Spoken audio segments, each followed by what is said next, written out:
So I'm going to tell you another fucked up story in the Bible. And that is Genesis 34. So just to give you an idea of what's going on here in Genesis 34, this is Jacob, the one that will be called Israel, the one that has the 12 tribes. Now, the setup is this. You got Jacob, tricked Laban into getting a whole bunch of slaves and getting a whole bunch of property, a bunch of sheep. Laban tricked him into getting his Leah. And then Leah and Rachel have a baby race in order to, with Bilhah and Deborah as their slave wives, to create the 12 tribes of Israel. Now you had two of those guys, Simeon and Perez. They the main ones. The reason why I say the main one, because they the leaders of this shenanigans that's about to go down in this story. Yeah. So now Jacob had tried to make his way back to his brother, his family. Saw Esau, got scared, lied to Esau, and then decided that they're going to go to the land of the Hivites. And that's where the story picks up in 34. So in the whole description of all the babies that was born to him, they named the one daughter that was born. Now, anytime this book tells you that gives you a woman's name, she always gets screwed over within the story. And she definitely is going to get screwed over in this story. So they have a daughter named Dina. Dina is born by Leah. Now, when they get to this new land of the Hivites, Dana being a young lady, she go out, she want to hang out with the other young lady, the other young women in the tribes. So she go out there and she's having a good time. But while she's just having a good time, as a woman should have the rights and ability to go have a good time, well, Shechem, the son of the leader of the Hivites, he sees her, he seizes her, meaning he grabs her tightly, grabs her with strength. He rapes her. He defiles her. And after doing such, and after humiliating her, and it said that he humbled her as well. Now, don't read it up there. That he humbled her. Then all of a sudden he fell in love with her. Because he knew he done fucked up. It was one of those moments that it was at that moment that he knew that he had fucked up. So he goes and get his daddy, like a little punk. Daddy, I done raped this woman. Part of them Israelites just showed up. We need to fix this. But I love her. So here's where the patriarchal bullshit comes in. Because a woman's agency is now thrown out the window because she doesn't have the right to seek vengeance. She doesn't have the right to have him go and be held for punishment of this. No, this is when the two daddies get together. And the two daddies decide that, hey, you know what? They gonna get married. Jacob is not too keen with this at first, and his sons definitely ain't keen with it. So then they do some military trickery.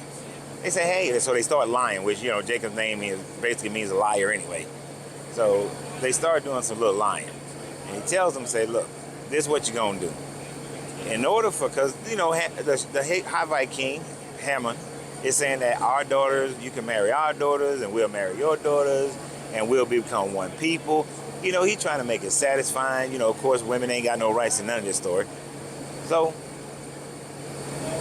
Jacob is like, yeah, but, in order to do that, because I'm used to banging my cousins, because my wife Rachel, my wife Leah, they my cousins. Y'all some strange poom poom. I ain't used to the strange poom poom. He said, y'all got to get circumcised. And if y'all get circumcised, we can become one people. So they go to the men of their town, Shechem and his daddy go to the men of the town.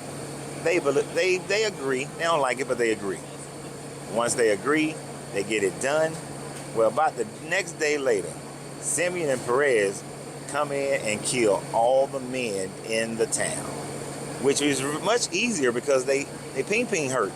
You can't move too well when your ping hurt like that. So they kill all the men.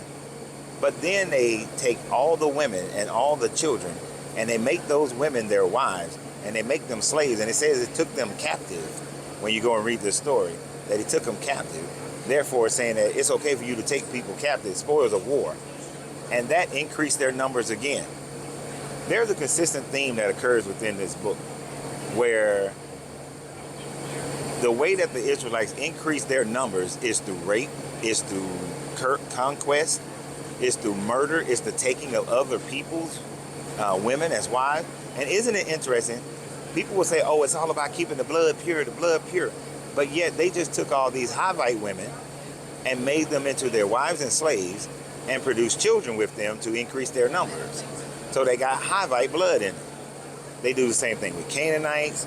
They do the same thing with all the other ites. That they will conquer them, the Ammonites, and take the women and make them of their own and then producing a child. So we know the blood is not, all Israelite. They ain't all cousin fucking. They also slave fucking. So I always find that story interesting that they took advantage of the situation that, oh, our sister got raped. You know what? We can go and get some more cattle. We can go and get some more wives. We can go and get some more slaves. We can go get all this in the name of trying to for her purification. What they did was take away from this woman the ability to be able to be wed to anybody at any point now.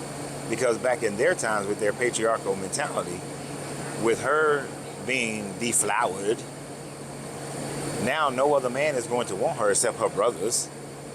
And I believe, I'm not 100% sure, she goes through the rest of this book without ever getting married again. I think they mention her maybe one other time or none at all because she's not that important anymore.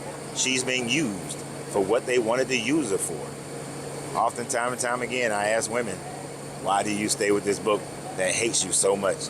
But as y'all can tell, we having a good day. So y'all have a good day. And always remember, you got to free yourself to be yourself because your greatness is non-negotiable. Good journey, good vibrations.